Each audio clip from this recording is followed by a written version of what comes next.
আলাইকুম। Shimul memorial north south school and college কর্তৃক online ক্লাসে সকল শিক্ষার্থীদের শুভেচ্ছা ও স্বাগতম। আজকে দশম শ্রেণীর বাংলাদেশের ইতিহাস ও বিশ্ব সভ্যতা ক্লাসে আমি তোমাদের সাথে আছি জেসমিন খাতুন জেসমিন। বাংলাদেশের ইতিহাস ও বিশ্ব সভ্যতা। আজকে আমি যে অধ্যায়টার উপরে আলোচনা করব সেটা হলো নবম অধ্যায়। নবম অধ্যায়ের নাম কি? ইংরেজ শাসন আমলে বাংলায় প্রতিরোধ, নবজাগরণ ও সংস্কার আন্দোলন। শিক্ষণফল: আজকের পাঠ শেষে ইংরেজ শাসনের বিরুদ্ধে যুদ্ধ ও প্রতিরোধ আন্দোলনের বিভিন্ন ঘটনা প্রবাহের মধ্যে দিয়ে দেশপ্রেমে উদ্বুদ্ধ হতে পারবে। বিভিন্ন সংস্কার ও সংস্কার রোধ এবং সংস্কার কর্মকাণ্ড জানার মাধ্যমে মুক্ত চিন্তায় অনুপ্রাণিত হতে পারবে। আলোচ্য বিষয়: ফরাইজি আন্দোলন, নবজাগরণ, রাজা রামমোহন রায়, ডিরোজিও ইয়ং বেঙ্গল মুভমেন্ট, ঈশ্বরচন্দ্র বিদ্যাসাগর, হাজী মোহাম্মদ মহসিন, নওয়াব আব্দুল লতিফ, সৈয়দ আমির আলী, বেগম রোকেয়া।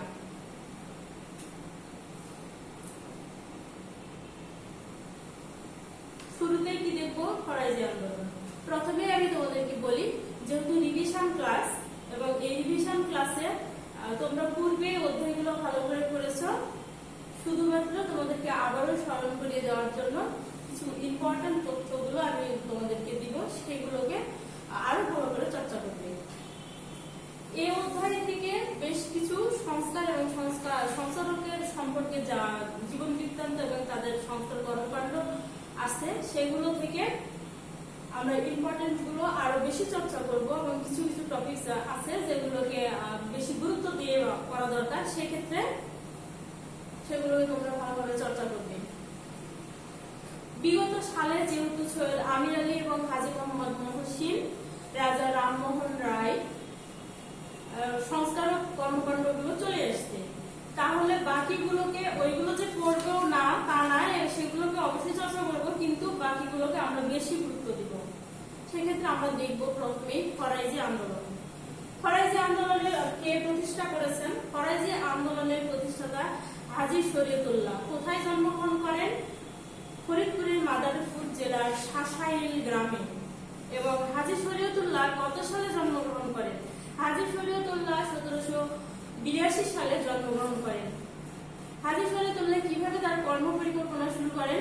তিনি দীর্ঘ 20 বছর মক্কায় অবস্থান করেন এবং মক্কায় অবস্থান করে সেখানে হজ পালন করার পর তিনি দেশে ফিরে আসেন। দেশে ফিরে এসে ইসলাম ধর্ম, যেহেতু সে মক্কায়, সেখানে ইসলাম ধর্মের উপরে লেখাপড়া করছিলেন এবং অনেক দীর্ঘ বছর সেখানে স্টে করেছেন, অগাধ পাণ্ডিত্য অর্জন করেন।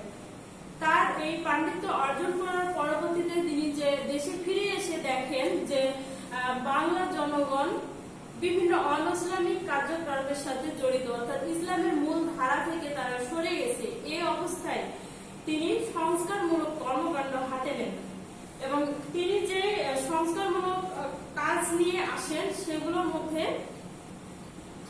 চলে আসছে যে সর্বপ্রথম তিনি ইসলামের মূল ধারাকে বজায় রাখার চেষ্টা করেন।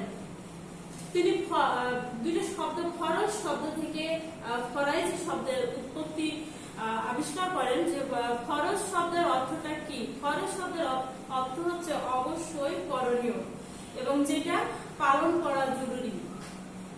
এটা একটা আরবি শব্দ।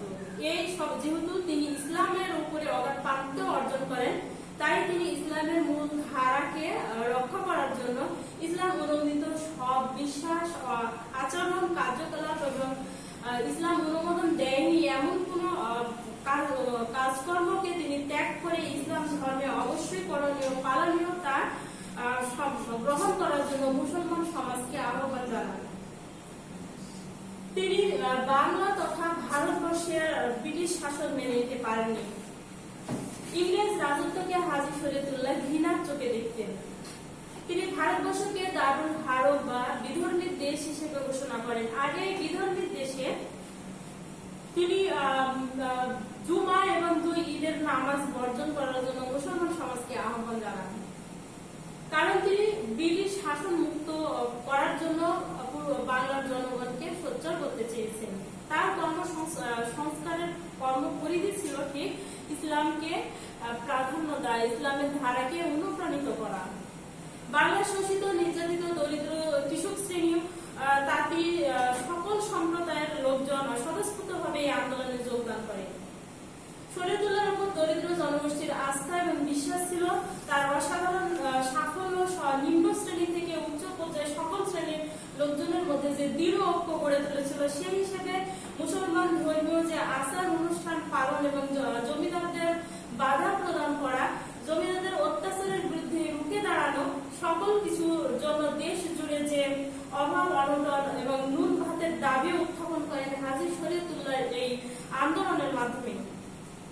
জমিদার শ্রেণী নানা অজুহাতে ফরাইজি প্রজাদের উপরে অত্যাচার শুরু করে।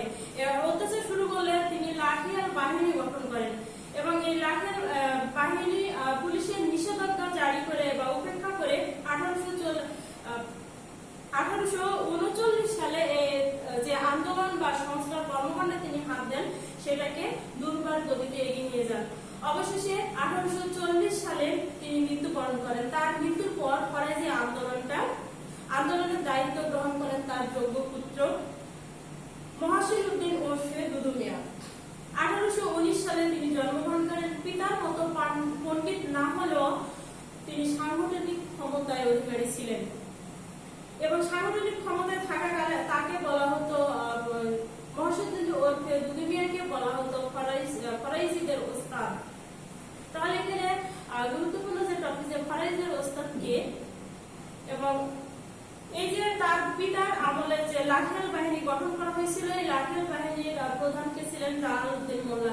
এই জালালউদ্দিন মোল্লাকে তিনি প্রধান সেনাপতি হিসেবে নিয়োগ দেন এবং নীলকরদের বিরুদ্ধে প্রতিরোধমূলক যে ব্যবস্থা গড়ে তোলার জন্য তিনি বাংলার জনগণকে উদাত্ত আহ্বান জানান এবং এই প্রতিরোধ আন্দোলনটা মুন্সিগঞ্জ, নদিয়া প্রভৃতি অঞ্চল নীল চাষের বিরুদ্ধে, যা নীল চাষীদের জন্য একটা উৎকৃষ্ট পন্থা ছিল।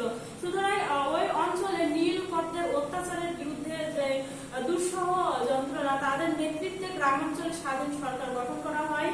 কৃষক প্রজাদেরকে নিয়ে স্বাধীন সরকারের একটা যে সেনাবাহিনী গঠন করা হয়েছিল ইংরেজ সরকারকে প্রতিহত করার জন্য। পাশে যে ছবিটা দেখতে পাচ্ছ, এটাই ছিলেন ফরাইজি আন্দোলনের প্রতিষ্ঠাতা হাজী শরীয়তুল্লাহ। এবার আসছে নবজাগরণ। 1757 সালে পলাশী যুদ্ধের পর এই অঞ্চলে যে অর্থনৈতিক এবং রাজনৈতিক অবস্থার পরিবর্তন ঘটেছিল, সেই অবস্থারই বৈপ্লবিক পরিবর্তন এবং এই রাজনৈতিক অর্থনৈতিক অবস্থারই বৈপ্লবিক পরিবর্তন হচ্ছে নবজাগরণ। নবজাগরণ মানেটা আসলে কি? নবজাগরণ হচ্ছে নতুন ভাবে প্রেরণা বা নতুন করে কোনো কিছু শুরু করা। অষ্টাদশ শতকের শেষার্ধে ইংল্যান্ডের শিল্প বিপ্লব এবং ফ্রান্সের ফরাসি বিপ্লবের পর বাংলার রাজনীতি এবং অর্থনীতিতে পূর্বাঞ্চলের যে অভাবনীয় পরিবর্তন এসেছিল, সেটাই ছিল নবজাগরণ। এ সময়ে বাংলার কিছু জনগণ বা কিছু বৈপ্লবিক পরিবর্তনের সংস্পর্শে কিছু নেতৃবৃন্দ চলে আসে। তারা রেনেসাঁ বা যুগের বা এই রেনেসাঁ বা নবজাগরণের সূচনা করেন। নবজাগরণকে আমরা আরেকভাবে সংজ্ঞায়িত করতে পারি বা নবজাগরণ বা রেনেসাঁ বলতে পারি। ইউরোপীয় আর্থসামাজিক রাজনৈতিক পরিবর্তনের প্রভাবে এই শিক্ষিত সমাজ এগিয়ে আসে। তাদের নেতৃত্বের মধ্যে দিয়ে দেশবাসী যে শেষ পর্যন্ত জাতীয়তাবাদী চেতনার প্রথম ভিত রচিত হয় এবং শেষ পর্যন্ত বাঙালিকে ভারতীয় স্বাধীনতার পথে ঠেলে দেয়, সেটি ছিল নবজাগরণ। নবজাগরণের যে সময় প্রচলিত যে ধ্যান ধারণা এবং এ সময় মানুষের মধ্যে যে নীতি ঐতিহ্য, এক ধরনের যে চিন্তার বিপ্লব সূচিত হয়, তার পরিবর্তে নতুন ভাবে উদ্ভাবিত ঘটে থাকে নতুন কিছু, নতুন ধর্মমত, নতুন সংস্কার এবং সাহিত্যের আবির্ভাব হতে থাকে এবং নতুন সাহিত্য এবং নতুন সমাজ প্রতিষ্ঠার ক্ষেত্রে যে নবজাগরণ বা রেনেসাঁর সূচনা হয়েছিল, এই সূচনাতে বেশ কিছু ব্রিটিশ নেতৃবৃন্দ বা শাসকগণদের উদার মানসিকতার কারণে ভারতীয় উপমহাদেশে এই নবজাগরণের সূচনা হয় এবং তারা যেভাবে সক্রিয়ভাবে ভারতীয় উপমহাদেশে ইস্ট ইন্ডিয়া কোম্পানির কিছু সংখ্যক উদার প্রশাসকরা সক্রিয়ভাবে অংশ নিয়েছিলেন, যেভাবে তাদের মধ্যে উল্লেখযোগ্য ছিলেন Warren Hastings, Malcolm Munro, Metcalfe প্রমুখ নেতৃবৃন্দ সক্রিয়ভাবে চলে এসেছিলেন। তারা মনে করত যে ইংরেজ শাসন প্রশাসককে এই প্রশাসকগুলো এভাবে ভাবতেন যে ভারতবাসীকে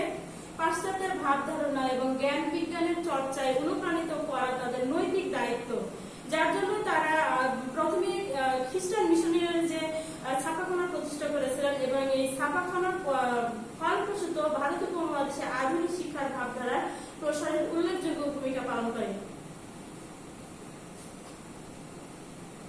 রাজা রামমোহন রায় বাংলা নবজাগরণের স্রষ্টা, ভারতের প্রথম আধুনিক পুরুষ রাজা রামমোহন রায়। এখানে দুইটা কোশ্চেন, নবজাগরণের স্রষ্টা কে? রাজা রামমোহন রায়। ভারতের প্রথম আধুনিক পুরুষ কাকে বলা হয়? রাজা রামমোহন রায়কে। রাজা রামমোহন রায় কোথায় জন্মগ্রহণ করেন? রাজা রামমোহন রায় 1774 সালে রাধানগর গ্রামে জন্মগ্রহণ করেন এবং আধুনিক ভারতের রূপকার এই রাজা রামমোহন রায় তৎকালীন সমাজের সামাজিক এবং রাজনৈতিক যে গতিধারা গভীরভাবে পর্যবেক্ষণ করেন এবং তিনি যে সমাজ সংস্কারকের হাত দিয়ে কাজে নিয়েছিলেন, তিনি হিন্দু সমাজকে সর্বপ্রথম কুসংস্কারের থেকে রক্ষা করেন এবং হিন্দু সমাজের প্রচলিত ধ্যান ধারণা এবং সংস্কার যে হিন্দু সমাজে যে বিধবা বিবাহ এবং বিভিন্ন নানাবিধ কুসংস্কার প্রচলিত ছিল, সেই কুসংস্কারের হাত থেকে তিনি হিন্দু সমাজকে রক্ষা করেন। রাজা রামমোহন রায় সর্বপ্রথম কলকাতায় অ্যাংলো হিন্দু স্কুল প্রতিষ্ঠা করেন এবং এই হিন্দু স্কুলটা তিনি প্রতিষ্ঠা করেন 1822 সালে। এখানে দুটি important question, Anglo Hindu school প্রতিষ্ঠাতা কে? রাজা রামমোহন রায়। কত সালে অ্যাংলো হিন্দু স্কুল প্রতিষ্ঠা করা হয়? 1822 সালে। আধুনিক ভারতের রূপকার রাজা রামমোহন রায় তৎকালীন যে সামাজিক রাজনৈতিক গতিধারা নিয়ে কাজ করছিলেন, তার মূল বিষয়বস্তু ছিল আসলে বাল্য বিবাহ, কলিল্য প্রথা প্রবর্তন, কুসংস্কার দূর করার যে প্রচেষ্টা তিনি হাতে নিয়েছিলেন। তাছাড়াও তিনি কুসংস্কার দূর করার জন্য যে বিভিন্ন লেখনীর মাধ্যমে এছাড়া আদি একেশ্বরবাদের ভিত্তিতে হিন্দু ধর্মকে পূর্ণ প্রতিষ্ঠা করতে চেয়েছেন। এছাড়া হিন্দু ধর্মের সংস্কার তথা তিনি নিজ ধর্মের প্রচারের উদ্দেশ্যে আত্মীয় সভা নামে একটি সমিতি গঠন করেন এবং এই আত্মীয় সভা সমিতি গঠন করার পর 1828 সালে 22শে আগস্ট তিনি ব্রাহ্মণ সমাজ প্রতিষ্ঠা করেন। এখানে ইম্পর্টেন্ট কোশ্চেন, বা ব্রাহ্মণ সমাজের প্রতিষ্ঠাতা কে? এখানেও কি বলবা? রাজা রামমোহন রায়। ব্রাহ্মণ সমাজ প্রতিষ্ঠা করা হয় কত সালে? 1828 সালে। তিনি বিশ্বাস করতেন যে দেশের মানুষের যে সর্বাত্মক প্রয়োজন সেটা হচ্ছে ইংরেজি শিক্ষা এবং সেই ইংরেজি শিক্ষার লক্ষ্যে তিনি নিজের সংস্কৃত পণ্ডিত হওয়া সত্ত্বেও যে সংস্কৃত কলেজের জন্য নির্ধারিত ব্যয় ইংরেজ সরকার কর্তৃক সেটাকে তিনি সম্পূর্ণ ইংরেজি শিক্ষা কলেজের ক্ষেত্রে তিনি এটা ব্যয় করেন।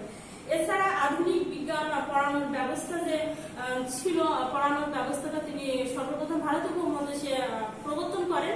তারপর রাজা রামমোহন রায় দেশের মানুষকে যে সংস্কৃত শিক্ষা থেকে সংস্কৃত শিক্ষার বদলে আধুনিক জ্ঞান বিজ্ঞান এবং বিজ্ঞান চর্চা করতে হবে সেই বিষয়ে তিনি অনুপ্রাণিত করেন। ইংরেজ গভর্নর লর্ড আর্মস্ট্রংকে তিনি চিঠি লিখেন এবং ভারতবাসীর শিক্ষার জন্য যে ইংরেজ সরকার কর্তৃক নির্ধারিত 1 লক্ষ টাকা প্রদান করা সংস্কৃত কলেজ ও মাদ্রাসায় তিনি ব্যয় করেন এবং এটা আধুনিক শিক্ষা ব্যয় করার জন্য তিনি সর্বোত্তম চেষ্টা করেন। ভারতের এই নবজাগরণের স্রষ্টা রাজা রামমোহন রায় মৃত্যুবরণ করেন 1833 সালে।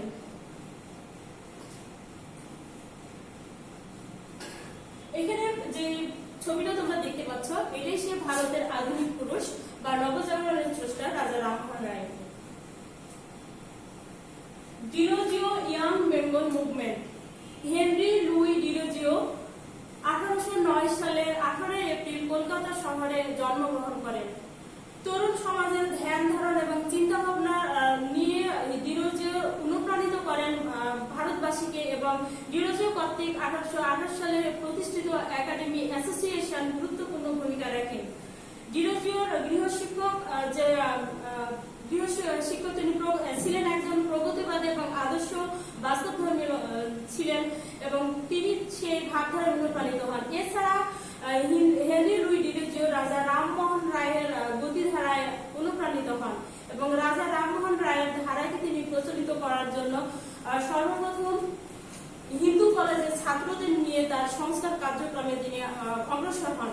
1830 সালে তার অনুপ্রেরণায় হিন্দু কলেজের ছাত্ররা পার্থেনন নামে একটি ইংরেজি সাপ্তাহিক পত্রিকা প্রকাশ করেন। পার্থেনন কি? পার্থেনন ছিল একটি ইংরেজি পত্রিকা। কত সালে পার্থেনন পত্রিকা প্রকাশিত হয়? 1830 সালে।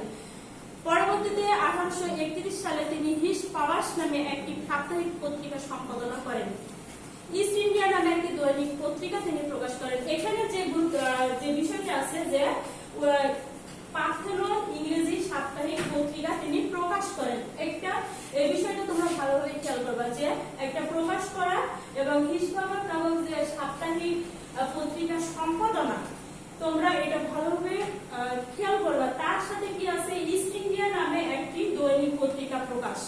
এই বিষয়গুলো অবশ্যই এক জায়গায় গুলিয়ে ফেলবে না, যে কখন কোনটা প্রকাশ হচ্ছে, কখন কোনটা সম্পাদনা করছে। এখানে কি ছিল? যে পার্থেনন ইংরেজি পত্রিকা, হিস পাওয়াস নামের সাপ্তাহিক পত্রিকা এবং ইস্ট ইন্ডিয়া নামের দৈনিক পত্রিকা। হিন্দু কলেজের তরুণ অধ্যাপক হেনরি লুই ডিরোজিও তিনি একজন আদর্শবাদী এবং যুক্তিবাদী ছিলেন, রাজা রামমোহন রায়ের যোগ্য উত্তরসূরি ছিলেন এবং তিনি তার হিন্দু কলেজের যে তরুণ ছাত্রদের নিয়ে দুর্বার যে আন্দোলনটা গড়ে তোলেন সেটা ছিল সম্পূর্ণ ভারতবাসীর স্বার্থের পক্ষে, ইংরেজদের স্বার্থের বিরুদ্ধে, এবং ভারতবাসীর স্বার্থের প্রতি তিনি বরাবরই ছিলেন উদাসীন। যার কারণে 1833 সালের যে চার্টার্ড আইন, তিনি এই চার্টার্ড আইনের তীব্রভাবে প্রতিবাদ করেন, চার্টার্ড আইনের তীব্র বিরোধিতা করেন, যার জন্য তিনি সমালোচিত হয়েছিলেন। তরুণ সমাজের পুরো ধ্যান ধারণা তিনি পাল্টে দেওয়ার জন্য 1828 সালে যে একাডেমি অ্যাসোসিয়েশন প্রতিষ্ঠা করেছেন। এছাড়া হেনরি লুই ডিরোজিও বিশ্বাস করতেন যুক্তিহীন বিশ্বাস মৃত্যুর সমান। এখানে গুরুত্বপূর্ণ ইম্পর্টেন্ট কোশ্চেন যে যুক্তিহীন বিশ্বাস মৃত্যুর সমান কথাটি ব্যাখ্যা করো। কিভাবে যে হেনরি লুই ডিরোজিও যে বিশ্বাস করতেন যে শিশুকাল থেকে তিনি যে বাস্তব ধর্মী এবং যুক্তিবাদী, প্রগতিবাদী, সংস্থামূলক, অসাম্প্রদায়িক, চেতনা সম্পূর্ণ, মানবতাবাদী, অত্যন্ত নিষ্ঠাবান পন্থায় তিনি অগ্রসর হয়েছিলেন, যার কারণে ভারতবাসীর স্বার্থের বিরুদ্ধে ব্রিটিশ সরকারের উচিত জবাব এবং সেই থেকে তরুণ সমাজকে অনুপ্রাণিত করার যে অনুপ্রেরণা তিনি দেখিয়েছিলেন সেটাকেই তিনি বিশ্বাস করতেন। ঈশ্বরচন্দ্র বিদ্যাসাগর 1820 সালে মেদিনীপুর জেলার বীরসিংহ গ্রামে জন্মগ্রহণ করেন। ঈশ্বরচন্দ্র বিদ্যাসাগর কোথায় জন্মগ্রহণ করেন? মেদিনীপুর জেলার বীরসিংহ গ্রামে। কত সালে? 1820 সালে। ঈশ্বরচন্দ্র বিদ্যাসাগর তার শিক্ষা বিস্তার এবং তার অগাধ পাণ্ডিত্যের জন্য তাকে বলা হতো বিদ্যাসাগর। তার তেজস্ক্রিয়তা এবং তার তেজস্ক্রিয়তা ছিল ইংরেজদের মতো, তার শিষ্য ছিল ইংরেজদের মতো এবং হৃদয় ছিল বাংলার কমলমতি মায়েদের মতো। এই অসাধারণ যুগ প্রবর্তক মহাপুরুষ ঈশ্বরচন্দ্র বিদ্যাসাগর অত্যন্ত দরিদ্র পরিবারে জন্মগ্রহণ করেছিলেন। তার দরিদ্র পরিবারে তিনি জন্মগ্রহণ করার কারণে তার দরিদ্র পিতা ঠাকুরদাস বন্দ্যোপাধ্যায়ের কাছ থেকে তার হৃদয়ের মমত্ববোধ এবং মা ভগবতী দেবীর কাছে তিনি যে আদর্শ পেয়েছিলেন, যার কারণে তিনি সাধারণ জীবনযাপন করেছেন এবং সাহিত্যে অসাধারণ তার কর্ম পরিকল্পনা দেখাতে পেরেছিলেন। রাতে বালতি জ্বালিয়ে তার পড়ার সামর্থ্য ছিল না। তিনি সন্ধ্যার পর গভীর রাত পর্যন্ত রাস্তায় দাঁড়িয়ে গ্যাস বাতির নিচে দাঁড়িয়ে তিনি পড়াশোনা করতেন এবং তিনি ইংরেজি গণনা শিখেছিলেন, ইংরেজি শিখেছিলেন তার বাবার সঙ্গে গ্রামের বাড়ি থেকে পায়ে হেঁটে শহরে আসার সময় রাস্তার মাইল ফলকগুলো দেখে। অসাধারণ মেধার এবং মধ্যাবয়সে এই পণ্ডিত ঈশ্বরচন্দ্র বিদ্যাসাগর অল্প বয়সে সংস্কৃত সাহিত্য এবং ব্যাকরণের ন্যায় বেদান্ত সার, বেদান্ত সূত্র ইত্যাদি বিষয়ে অগাধ পাণ্ডিত্য অর্জন করেন। তিনি সর্বপ্রথম বাংলা ভাষায় উপযুক্ত পুস্তকের অভাব অনুভব করেন। তিনি মনে করেন বাংলা ভাষাকে সমৃদ্ধ করতে হলে উপযুক্ত বই প্রয়োজন, যার জন্য তিনি বাংলা গদ্য সাহিত্য রচনা করেন এবং বাংলা গদ্য সাহিত্যকে নবরূপদান করেন। এই জন্য ঈশ্বরচন্দ্র বিদ্যাসাগর সাগরকে বাংলা গদ্যের জনক বলা হয়। কেন বলা হয় তিনি বাংলা গদ্যকে নবজীবন দান করেন এবং সে সময় গদ্য সাহিত্যের উপযুক্ত সাহিত্যের খুব অভাব ছিল এবং সেখানে তার লেখনীর মাধ্যমে তিনি সমাজের সমস্ত কৃষ্টি কালচার এবং প্রয়োজনীয়তা তুলে ধরে তিনি সক্ষম হয়েছেন ব্রিটিশ সরকারের বিরুদ্ধে ভারতবাসীকে অনুপ্রাণিত করতে। শুধু সাহিত্য নয়, শিক্ষা বিস্তারে ছিল তার অসাধারণ কৃতিত্ব। ঈশ্বরচন্দ্র বিদ্যাসাগর 20টি বালিকা বিদ্যালয় এবং মডেল স্কুল 20টি মডেল স্কুল এবং 35টি বালিকা বিদ্যালয় স্থাপন করেন। এছাড়া তার নামে প্রতিষ্ঠিত বিদ্যালয়টি ছিল উল্লেখযোগ্য মেট্রোপলিটন ইনস্টিটিউট উল্লেখযোগ্য ছিল। এটি বর্তমানে এখন বিদ্যাসাগর কলেজ নামে পরিচিত। তিনি একজন সফল সমাজ সংস্কারক ছিলেন, যার কারণে দেশে প্রচলিত কুসংস্কারের বিরুদ্ধে তিনি রুখে দাঁড়ান এবং কন্যা শিশু হত্যা, বিধবা বিবাহ বিরুদ্ধে সংগ্রাম করেছেন। হিন্দু সমাজের বিধবার বিবাহের বিরুদ্ধে তিনি কঠোর অবস্থান করেন এবং তার নিরলস প্রচেষ্টার কারণেই 1856 সালে গভর্নর জেনারেলের সম্মতিক্রমে বিধবা বিবাহ আইন পাস হয়।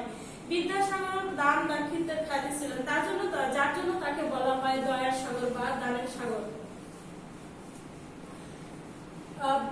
ঈশ্বরচন্দ্র বিদ্যাসাগর মাইকেল মধুসূদন দত্তের চরম অর্থকষ্টের সময় তিনি তাকে প্রচুর অর্থ সাহায্য করেছিলেন। এছাড়া অনেক কবি সাহিত্যক ঈশ্বরচন্দ্র বিদ্যাসাগর অনেক কবি সাহিত্যকে তিনি অনুপ্রাণিত করেছেন এবং অর্থ দিয়েও সাহায্য করেছেন।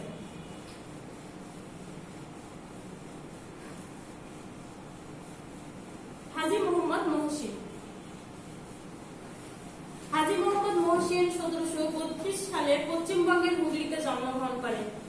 1762 সালে তিনি দেশ ভ্রমণে বের হন এবং দেশ ভ্রমণে বের হওয়ার পর পরবর্তীতে তিনি যে শিক্ষা জীবন তার সর্বপ্রথম শুরু হয় গৃহশিক্ষক আগা সিরাজের হাত ধরে এবং সেখানে তিনি গৃহশিক্ষক আগা সিরাজের কাছে আরবি ভাষায়, ফার্সি সহ বিভিন্ন ভাষায় অগাধ পাণ্ডিত্য অর্জন করেন। পিতার মৃত্যুর পর তিনি হুগলিতে চলে আসেন। 62 সালে দেশ ভ্রমণে যান এবং মক্কা মদিনা সহ পারস্য বিভিন্ন অঞ্চলে তিনি ভ্রমণ করে পবিত্র মক্কা থেকে হজ পালন করে দেশে ফিরে আসেন। তিনি 27 বছর পর দেশে ফিরে এসে আরবি, ফার্সি, উর্দু, ইংরেজি এবং ইতিহাস ও বিজ্ঞানীতে তার অগাধ পাণ্ডিত্য নিয়ে তিনি দেশে ফিরে আসেন। 1803 সালে তার একমাত্র বোনের মৃত্যু হলে বিশাল সম্পত্তির মালিক হন। নিঃসন্তান বলে সমস্ত সম্পত্তির মালিক হওয়া সত্ত্বেও তিনি অত্যন্ত স্বাভাবিক এবং সাধারণ জীবনযাপন করতেন। তখন বাংলার মুসলমানদের জন্য ছিল চরম দুর্দিন, আর তার এই বিশাল সম্পত্তি তিনি মুসলমানদের কল্যাণের জন্য সমুদয় সম্পত্তিটা ব্যয় করেন এবং মৃত্যুর পূর্বেই 1806 সালে তিনি একটি ফান্ড গঠন করেন, মহসিন ফান্ড গঠন করা হয় কবে 1806 সালে। এই মহসিন ফান্ডটা আসলে ব্যবহার করা হতো জনহিতকর কাজে এবং জনহিতকর কাজে মহসিন ফান্ডের সমস্ত অর্থটাকে তিনি কাজে লাগানোর জন্য স্বত্বাধিকারে রেখে যান। এছাড়া 1836 সালে হুগলি মহসিন ফান্ড এবং দাতব্য চিকিৎসালয় স্থাপন করেন এবং তিনি ইমামবাড়া প্রতিষ্ঠা করেন। মহসিন ফান্ডের বৃত্তির অর্থ হাজার হাজার মুসলমান ছাত্র লেখাপড়া করার সুযোগ পেয়েছে এবং তার মৃত্যুর পর বাঙালি মুসলমানদের জন্য ছিল যে বাঙালি মুসলমানদের মধ্যে যে কয়েকজন অগ্রদূত ছিলেন তাদের মধ্যে সৈয়দ আমির আলী অন্যতম। পরবর্তীতে এই মহান মনীষী 1822 সালের 19 নভেম্বর পরলোক গমন করেন।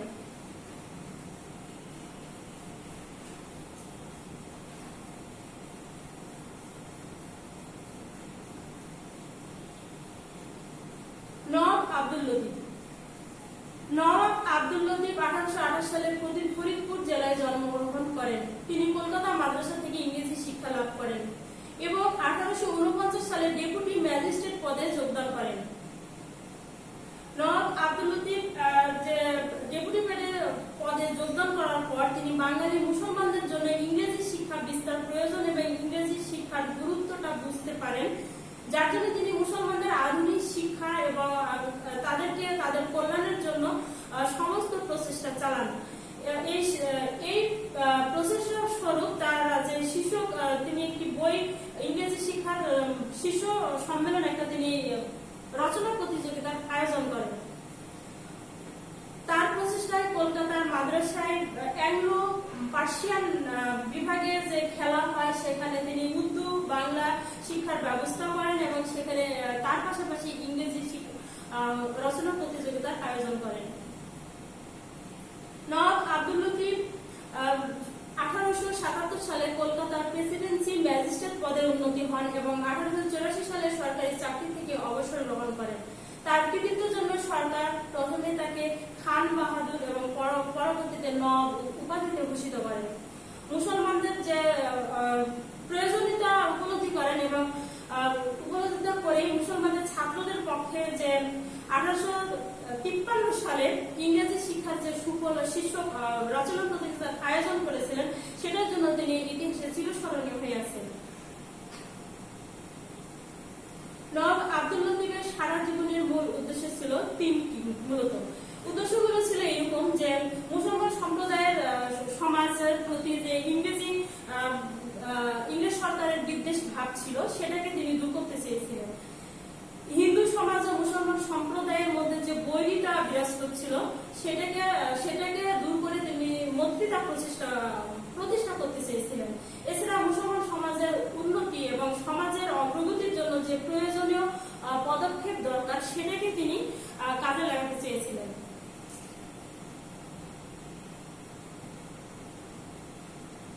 সৈয়দ আমির আলী বাংলার মুসলমান সমাজের নবজাগরণে যিনি সবচেয়ে গুরুত্বপূর্ণ ছিলেন, অবদান রেখেছিলেন, তিনি হলেন সৈয়দ আমির আলী।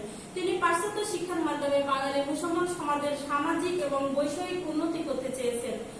এছাড়া তিনি রাজনৈতিকভাবে মুসলমান সমাজকে সচেতন করতে চেয়েছেন। তিনি এটা বিশ্বাস করতেন যে বাংলার মুসলমান সমাজের জন্য পৃথক রাজনৈতিক সংগঠন প্রয়োজন, আর এই পৃথক রাজনৈতিক সংগঠন প্রতিষ্ঠার লক্ষ্যে সর্বপ্রথম তিনি তাদের দাবি দেওয়া রক্ষার জন্য ইংরেজ সরকারের দৃষ্টি আকর্ষণ করার চেষ্টা করেন এবং তিনি মনে করেন যে নিজস্ব রাজনৈতিক সংগঠন না থাকলে ভারতবাসীর পক্ষে কখনোই তাদের উন্নতির সর্বোচ্চ পর্যায়ে পৌঁছা সম্ভব নয় এবং ইংরেজ সরকারের বিরুদ্ধে ভারতবাসীকে সোচ্চার করতে হলে তাদের রাজনৈতিক সংগঠনের মাধ্যমে অগ্রসর হতে হবে। তিনি এটা বিশ্বাস করতেন।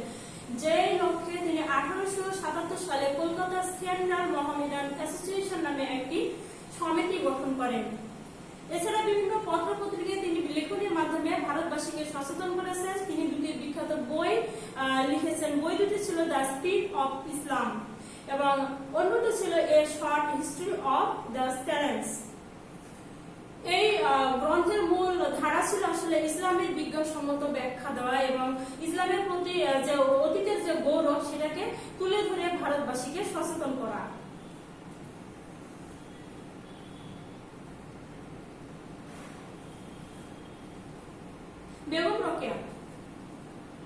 বেগম রোকেয়া আসলে বেগম রোকেয়া বললে আমরা মুসলমান সমাজের নারী সমাজের কথা আসলে মনে চলে আসে যে নারী সমাজের অগ্রদূত বলা হয় এই মহিষী নারীকে। কেন বলা হয়, কিভাবে বলা হয় সেটা অবশ্যই আমরা এর আগেও জেনেছি। আজকে দেখবো যে এই মহিষী নারী কিভাবে এই মহিষী নারীর জন্ম এবং কোথায় তিনি জন্মগ্রহণ করেন, কত সালে। বেগম রোকেয়া 1880 সালে রংপুর জেলার মিঠাপুকুর উপজেলায় জন্মগ্রহণ করেন এবং মিঠাপুকুর উপজেলার কোন গ্রামে জন্মগ্রহণ করেন? পায়রাবন্দ গ্রামে। তার পিতার নাম ছিল জহিরউদ্দিন মোহাম্মদ আবু আলী সাবের। তিনি ছিলেন ছাবের পরিবারে তিনি জন্মগ্রহণ করেন। তার ভাই ছিল একমাত্র তার অনুপ্রেরণাকারী এবং তিনি ভাই এবং বড় ভাই এবং বড় বোনের অনুপ্রেরণায় শিক্ষা গ্রহণ করেছিলেন এবং পরিবারের সকলের অলক্ষ্যে বড় ভাই এবং বড় বোনের কাছে তার এই সাহিত্য চর্চা শুরু হয়। সে সময় মুসলমান সমাজ ছিল অন্ধকার এবং কুসংস্কারে নিমজ্জিত। সেই পরিবার থেকে সেই অবস্থায় বেগম রোকেয়া নারীদের জন্য তিনি নারী সমাজের অগ্রদূত হয়ে তিনি সামনে চলে আসেন। অর্থাৎ তিনি নারী সমাজের যে কুসংস্কার, অন্যায়, অত্যাচার এবং নারী সমাজকে অন্ধকার থেকে রক্ষা করার জন্য মুসলমান সমাজের অগ্রগতি সাধনের জন্য তিনি সাহিত্য চর্চায় মনোনিবেশ করেন এবং তার সাহিত্যের বিষয়বস্তু ছিল নারী সমাজকে নিয়ে। তিনি সর্বপ্রথম মুসলমান সমাজের নারীরা যে কুসংস্কার এবং নারীদেরকে যে অবহেলা বঞ্চনার শিকার হতে পারে এবং এই বঞ্চনার শিকার জন্যই নারী সমাজের করুণ দুর্দশাকে তিনি আঙুল দিয়ে দেখিয়ে দিয়েছেন তার লেখনীর মাধ্যমে। তার বিখ্যাত যে গ্রন্থগুলো তিনি রচনা করেছিলেন তার মধ্যে ছিল অবরোধবাসিনী, মতিচুর, পদ্মরায়, সুলতানার স্বপ্ন ইত্যাদি। বিবাহিত জীবনে তিনি স্বামীর কাছ থেকে এই অনুপ্রেরণা পেয়েছেন এবং যার কারণে তিনি ভাগলপুরের শাখাওয়াত মেমোরিয়াল নামে একটি গার্লস স্কুল প্রতিষ্ঠা করেন। পরবর্তীতে এটা উচ্চ মাধ্যমিক ইংরেজি গার্লস স্কুল হিসেবে প্রতিষ্ঠিত হয় এবং সেখানে তিনি একাডেমিকের প্রধান শিক্ষক এবং সুপারিনটেন্ডেন্ট দায়িত্ব পালন করেছিলেন। নারীর অধিকার প্রতিষ্ঠার জন্য সর্বপ্রথম তিনি 1916 সালে কলকাতায় আঞ্জুমান খাওয়াতিনে ইসলাম নামে একটি সংগঠন বা মহিলা সমিতি গঠন করেন। এই মহিলা সমিতি নারী শিক্ষা, নারীদের কর্মসংস্থান, আইনগত অধিকার প্রতিষ্ঠার জন্য তার নেতৃত্ব ছিল অগ্রণী। নারী মুক্তি আন্দোলনের প্রতিকৃত এই বেগম রোকেয়া মনে নারীদের জন্য ছিল যে নারীদের প্রতি অত্যাচার এবং নিষ্ঠুর মানবতার যে চিত্র, সেটা ইংলিশ মুসলমান সমাজের যে অসহিষ্ণুতা, এটা সহিষ্ণুতার বিরুদ্ধে তিনি যে তীব্র প্রতিবাদ গড়ে তোলেন এবং তার ক্ষোভ এবং বিদ্রোহের সুরটাই তিনি তার লেখনের মাধ্যমে প্রকাশ করেছেন। তার দীর্ঘ কর্ম পরিকল্পনার মাধ্যমে তিনি তার প্রকাশ ঘটিয়েছেন। অবশেষে এই মহিষের নারী 1932 সালে মৃত্যুবরণ করেন। আজকের মতো আলোচনা এখান থেকে শেষ। এরপরে আমরা একটু খুঁজে দেখবো যে ইম্পর্টেন্ট কোশ্চেন গুলো তোমরা চর্চা ঠিক মতো মনে রাখতে পারছো কিনা। ফকির আন্দোলনের নেতা কে ছিলেন? ফকির আন্দোলনের নেতা ছিলেন মজনু শাহ। বিধবা বিবাহ আইন পাশ হয় কবে? বিধবা বিবাহ আইন পাশ হয় 1856 সালে বিধবা বিবাহ আইন পাশ হয়। এবং কে করার এটা নেতৃত্বে কে ছিলেন? ঈশ্বরচন্দ্র বিদ্যাসাগর। বিদ্যাসাগর কাকে প্রচুর অর্থ সাহায্য করেছিলেন? মাইকেল মধুসূদন দত্তকে বিদ্যাসাগর প্রচুর অর্থ সাহায্য করেছিলেন। হাজী মোহাম্মদ মহসিনের পিতার নাম কি ছিল? হাজী মোহাম্মদ মহসিনের পিতার নাম ছিল ফয়জুল্লাহ। নওয়াব আব্দুল লতিফ কোথায় জন্মগ্রহণ করেন? নওয়াব আব্দুল লতিফ ফরিদপুরে জন্মগ্রহণ করেন।